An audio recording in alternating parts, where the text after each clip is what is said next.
వచ్చాడండి మా ఉండవల్లి తాతయ్య. చంద్రబాబు నాయుడు గారు ప్రమాణ స్వీకారం చేసిన రెండో రోజే వచ్చి పాపం అపరమేధావతనాన్ని ప్రదర్శిస్తున్నాడు అనమాట. 2014 నుంచి 19 వరకు ఈ అపరమేధావతనం మేము చూసాం తాతయ్య. ఇంకొద్దు ఏం 2019 నుంచి 2024 వరకు అడిగిపోయింది ఆ మేధావతనం. గొంతు ఎందుకు మోగపోయింది? ఆ మార్గదర్శియను ఇంకొకటనో దాన్ని పట్టుకుని ఏడ్చావు. కానీ అప్పట్లో 2014లో మద్యం బాటిల్ను చూపించి ఇది ఇంతకే తయారైద్ది మీ దగ్గరకు వచ్చేటప్పుడు ఎంత అవుతుందో తెలుసా అని చెప్పేసి ప్రెస్ మీట్ల మీద ప్రెస్ మీట్లు పెట్టి ఓదరగొట్టా. మరి 2019 నుంచి 24 వరకు జగన్మోహన్ రెడ్డి మద్యం రేట్లు పెంచినా, లేకపోతే సొంత డిస్టిలరీస్లో మందు తయారు చేసి ఆ మందు తాగి ఎంతో మంది చచ్చిపోయినా ఏ రోజు బయటకు వచ్చి మాట్లాడలేదే? ల్యాండ్ టైటిలింగ్ యాక్ట్ మీద మాట్లాడలేదే? లేకపోతే జగన్మోహన్ రెడ్డి దోచేసిన పథకాల గురించి మాట్లాడలేదే? సంక్షేమం పేరుతో చేసిన మోసాల గురించి ఏ రోజు బయటకు వచ్చి మాట్లాడలేదు కదా.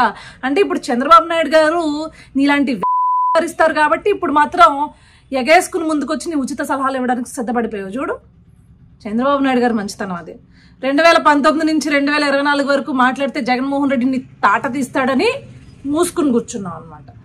బాబు అపరమేధావి ఉండవల్లి అరుణ్ కుమార్, నీలాంటోడి ఉచిత సలహాలు మాకు అక్కర్లేదు. చంద్రబాబు నాయుడు గారు నీతో చెప్పించుకునే స్థాయిలో ఆయన లేదు. నువ్వు అంత చెప్పేటోడివి కాదు.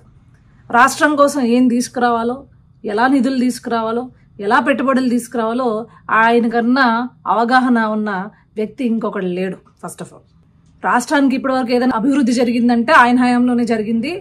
మళ్ళీ అభివృద్ధి జరిగినా, సంక్షేమం జరిగినా ఆయన హయాంలోనే జరుగుతుంది. సో నువ్వో ప్రెస్ మీట్ల ముందుకు వచ్చి ఉచిత సలహాలు ఇచ్చావనుకో,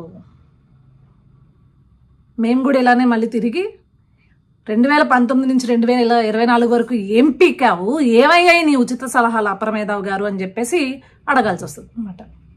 సరేనా? గుర్తుపెట్టుకో.